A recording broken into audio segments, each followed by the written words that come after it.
Okay, in a monopoly, we have 4 diagrams. We have a monopoly with a deadweight welfare loss. Okay.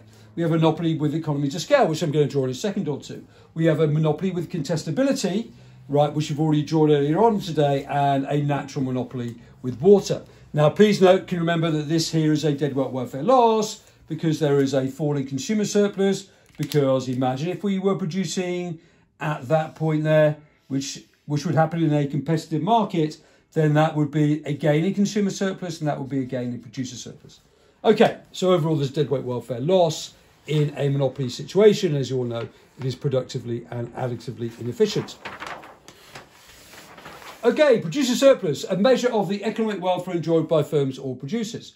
So firms will be willing to, say, supply the good at that price, that much good at that price, but in fact they're getting that much money for it. So they're getting that much money for it. So there's going to be a lot of producer surplus. Okay. The difference between the price the firm succeeds in charging the minimum price that the firm is willing to accept. Okay, so if we were to draw like a supply curve here and the firm is getting that price for the good, that is their producer surplus there because they're willing to supply that much at that price, but in fact they get that much, so that is their producer surplus. Consumer surplus is a measure of the economic welfare enjoyed by consumers. The difference between the price paid for the good and the utility derived from that good by the customer. Okay, so this customer here gets this much utility for the good, but they're only paying that price for the good, so therefore that is consumer surplus. So we draw the diagram, that is consumer surplus there, and this bit here is producer surplus on here. Okay, so deadweight welfare loss, etc., etc. Okay, monopoly diagram with economies of scale, which I'm now going to draw for you. So this is quite a tricky diagram to draw. So we want to make it fairly big, even on the exam paper. Price, costs, revenue, and quantity down here. Okay? Okay, so in this situation on here, we have a demand line going down here. And then over here, we are going to have a marginal revenue line, which should be twice as steep as the average revenue line on there. Okay. So we draw a marginal cost curve up here. We don't bother drawing the average total cost curve on here, otherwise it becomes too complicated. And this is marginal cost without economies of scale. Now in this situation, if you are a monopoly, then you will be charging, but MC equals MR of course, you'll be charging this price here. This price here is a monopoly price, and this is your level of output.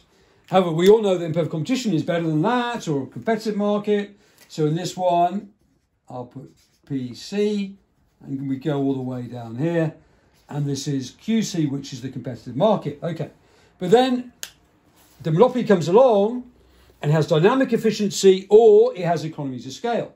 So what happens then, we move down here, which is MC dash here. Now this is with economies of scale. And of course, you will only get economies of scale if the firm is relatively big. Now, in this situation, once again, we then draw this on here. Please note when we now draw it on here, that is the price. So that is the P dash price of monopoly, QM dash in a monopoly situation. So with a monopoly with economies of scale is better than perfect competition because the price is lower and the output is higher. So therefore, that's good for society and good for consumer welfare. There's going to be a rise in consumer surplus, etc., etc. Okay. However, do you remember, of course, in per competition, we have productive and additive and X efficiency. However, in monopoly, we have dynamic efficiency on there. Okay, remember this diagram here with monopoly with contestability. Okay, so we draw this diagram again on here. So we get price, costs, revenue, quantity here.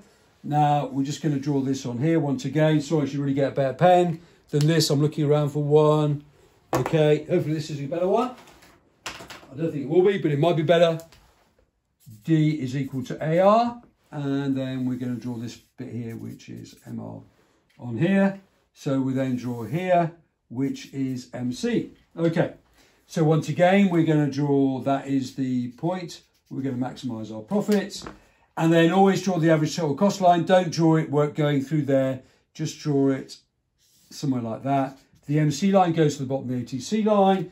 And then on there we have abnormal profits. But because of the threat of competition, remember, so this is the price in a monopoly, price. But now we have the threat of competition. So firms have to reduce their price, and they could reduce their price all the way to this point here. P dash, Q dash, Q dash, M dash. Now that is because of contestability. So the very threat of competition creates more consumer surplus. We get closer to additive efficiency. That's better off for the consumer's better off.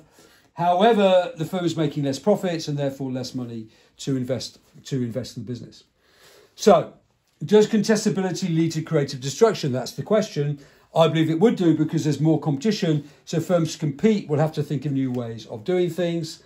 There may also be a lack of dynamic efficiency, and there also may be anti-competitive strategies from there. Okay, so the more competition, really, the better. Okay, and we've got another one, monopoly with economies of scale. Right, well, I've just drawn this diagram, so I'm not going to bother drawing one again. But economies of scale is bulk by managerial economies, technical economies from there. Therefore, a monopoly is better than perfect competition. Right, so we just draw it again. We might as well. We just do it very quickly. I'm not even going to bother to label it. Well, I might do D equals AR, MR down here. Remember, we have a marginal cost at that point. And you're going to say with economies of scale, with economies of scale. Then we're going to put the price in the monopoly here, price monopoly. This is a more competitive market, price competition. Therefore, the argument is that in a competitive market, you get more output, lower prices. And on here, we get QM.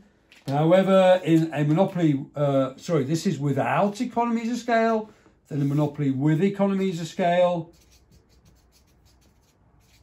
Clearly then we have a lower price, high consumer surplus, EOS, and higher output, QMEOS. Okay, so therefore we've just proven that with economies of scale, monopoly is better than perfect competition. And of course, Tesla, with its massive gigafactories, is a prime example of that situation. Okay, and then, this one, they want you to draw a natural monopoly. Now this is really where it gets quite tricky. Okay, so with a natural monopoly diagram, price, costs, revenue. Okay, I think this is probably one of the hardest diagrams to draw. So we're going to have D is equal to AR down here. Now, because it's a natural monopoly, we have constant economies of scale, which therefore means when we look at this here, there is a constant falling long-run average total cost curve. Now, if that is the case, it must also be the case that the marginal cost is also falling all of the time. So the long-run marginal cost. Remember, the marginal cost will always go to the bottom of the ATC line. Now, what we then need to draw on here is the marginal revenue curve, which you just draw at twice the angle, and that there is marginal revenue. And of course, we always produce where the MR is equal to the MC, which is always this point here, because that is the point where you maximize your profits. However, once again, the consumer is losing out because actually the point of additive efficiency is all the way down here. So in a natural monopoly, the fixed costs are so large that you have to have a massive output to achieve all of the economies of scale. So in this case, if you want to move to the point of allocative efficiency, we need a price of PM dash and output QM dash. The problem then arises, of course, from making a loss of this amount here. But overall, we can argue that because prices are so much lower, this is a benefit to the consumer. So this is a much more advantageous for the consumer. So therefore, you're improving the social benefit of society. So So if we look at water, for example, so we would argue that water is a natural monopoly.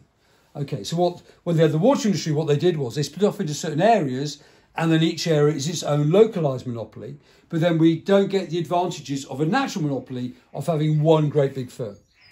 Right, at the same time, we also had a regulator which was appointed to look after water. Now, where water has gone wrong is they haven't built any reservoirs at all ever since they've been privatised, even though we've got the threat of climate change. Now, the reason why they don't build reservoirs is going to cost them money. So, in effect, it's almost cheaper just to sell the land off. So, therefore, they built zero reservoirs, and they're not really acting in the public interest. So, a good diagrams to draw, which is a good argument for nationalisation and for having one major industry. So then we move on to here. We've got the monopoly deadweight welfare loss diagram. We have a natural monopoly diagram here. We have contestability over here, and we have monopoly with economies of scale. Okay, so you need to be able to draw all of those. So I'm going to test this on the next one. Okay, thank you.